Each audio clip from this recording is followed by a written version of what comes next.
Hi guys, I hope you're well. So I'm going to read The Iron Man by Ted Hughes, and this is chapter 2, The Return of Iron Man. One evening, a farmer's son, a boy called Hogarth, was fishing in a stream that ran down to the sea.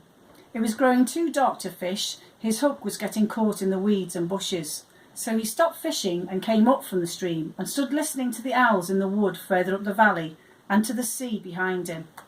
Suddenly he felt a strange feeling. He felt he was being watched. He felt afraid. He turned and looked up the steep field to the top of the high cliff. Behind that skyline was a sheer rocky cliff and the sea. And on that skyline, just above the edge of it, in the dusk, were two green lights. What were two green lights doing at the top of the cliff? Then, as Hogarth watched, a huge dark figure climbed up over the cliff top. The two lights rose into the sky. They were the giant figure's eyes. A giant black figure, taller than a house, black and towering in the twilight, with green headlamp eyes. The Iron Man. There he stood on the cliff top, looking inland. Hogarth began to run. He ran and ran home. The Iron Man had come back. So he got home at last, and gasping for breath, he told his dad, an Iron Man, a giant. His father frowned.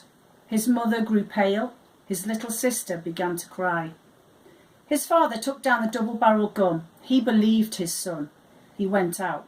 He locked the door. He got in his car and drove to the next farm. But that farmer laughed. He was fat, a red-faced man with a red-faced mouth. When he stopped laughing, his eyes were red too. An Iron Man? Nonsense, he said. So Hogarth's father got back in the car. Now it was dark and it began to rain. He drove to the next farm. That farmer frowned. He believed.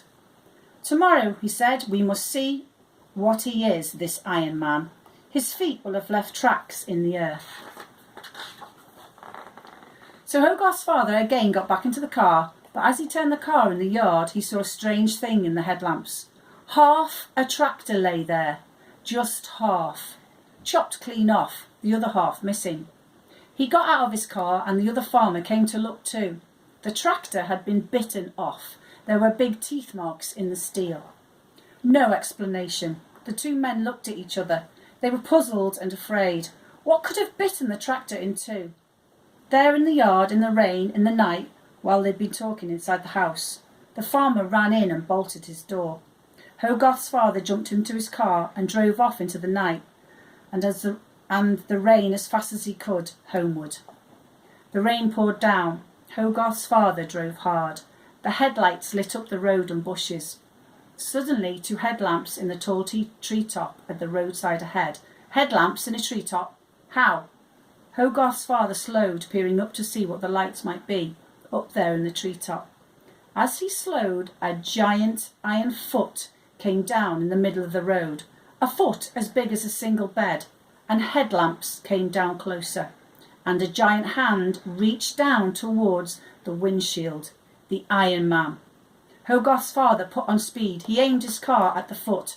Crash! He knocked the foot out of the way. He drove on faster and faster, and behind him on the road a clanging, clattering boom went up, as if an iron skyscraper had collapsed. The Iron Giant, with his foot knocked from under him, had toppled over. And so Hogarth's father got home safely.